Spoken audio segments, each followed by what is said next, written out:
Thanks for joining Home Projects with Carpenter. In today's episode, I'm going to be showing you how to install a brand new stainless steel farmhouse sink, just like this one. Coming up.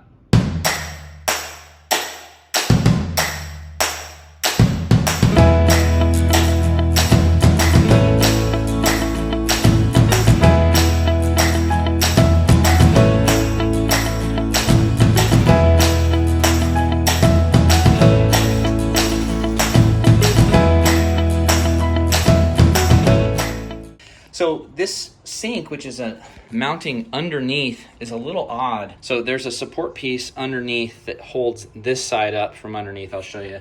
And then there's two little stickers that hold up underneath. And I think they may just be glued to the underside of the cabinet here and here. And then there's a front piece that was part of the cabinet. And so you can see that that's because the cabinet was removed. It's just starting to kind of like creep further and further down, and this gap was getting bigger and bigger every day. It was just getting so to the point where this whole thing was just gonna slide out from underneath the whole thing. But here's where these stickers are. I swear, I don't know if these things, I can't see any screws. There may be a screw or a nail here, but there's a lot of glue. And this one's even worse. See, this one's like, it's like there's a piece that was maybe screwed to here, and then a piece that was screwed together here, and then just kind of created the support. Very jerry-rigged. And I'm gonna remove this side piece and the other side piece over here. And then once those are gone, then it pretty much is gonna be just supported in the middle by this, and it can just rotate down, and I just see how it goes.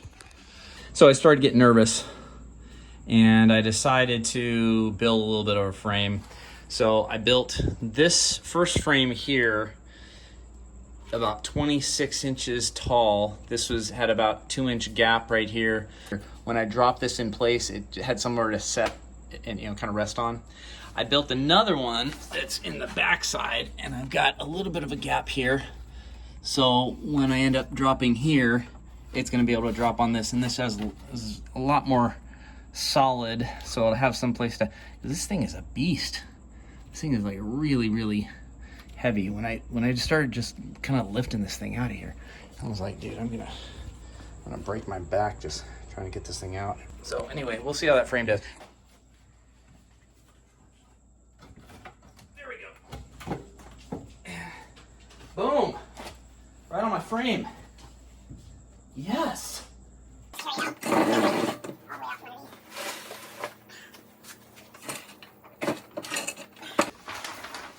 Now they give you this template, and the template has two openings. This is for the undermount, overmount, and the overmount is the exact dimensions you need that those little rails will hide and tuck just on the inside of those. For my width, like 32.5, and I'm at 31. I'm gonna need to basically take 1.5 inches off. I'll probably split the difference on that one because I have. So that's the plan on the cutting it. So I'm going to cut these two sides here, and I'm going to use my Skilsaw with my diamond blade. I also bought a smaller diamond blade, and this is that I'm going to use on my grinder. So I'm going to combination of my grinder and my Skilsaw. All right, so I got a little bit of an enclosure here of plastic, and I'm going to use. I've already marked out the lines for my cut, and I've got my saw, my circular saw with my diamond blade in it. I've got a vacuum, a shop vac that I'm going to use for dust, and try to minimize how much dust actually goes everywhere. And then I've got a small grinder that I've got for some of the smaller cuts, and we'll see how it goes.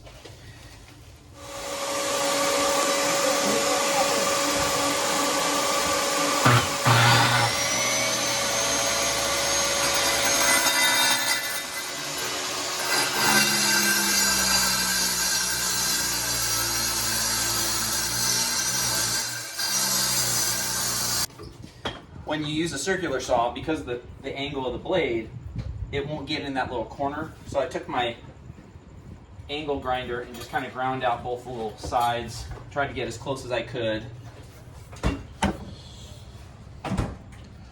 Here's kind of the edge right here. I did end up having to cut into it just slightly here, so we'll see how that does when it's finally seated. So there's one edge. This one I actually did a little bit better job at on cutting it and then just cutting that guy straight. I started it. All right, go ahead. I did.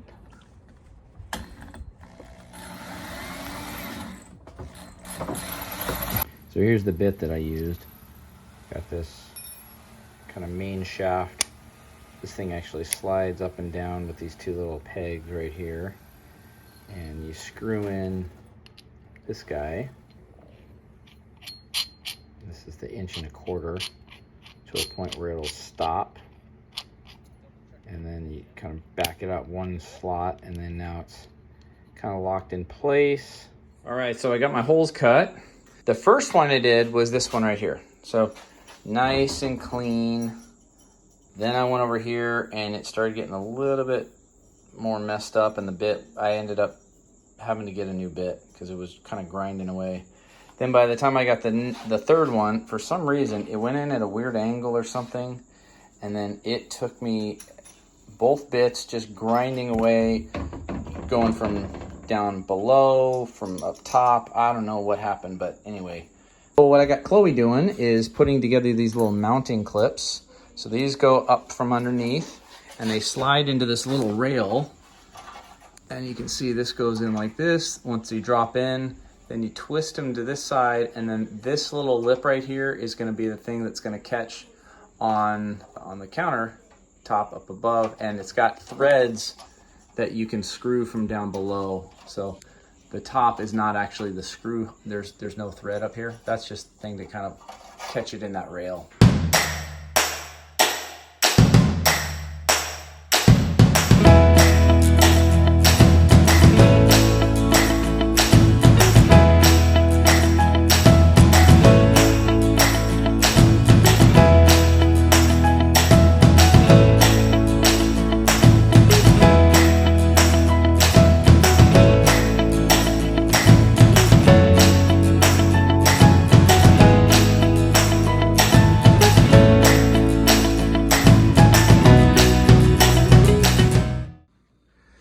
All right, here's the finished product.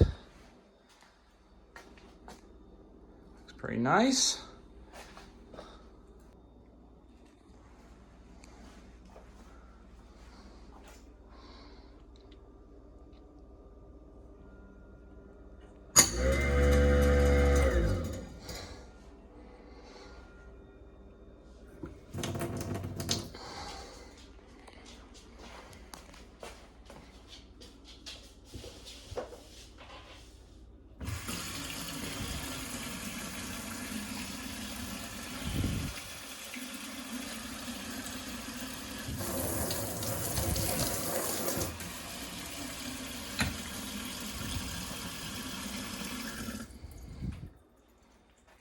Thanks for watching another episode of Home Projects with Carpenter. If you like the content, please like or subscribe.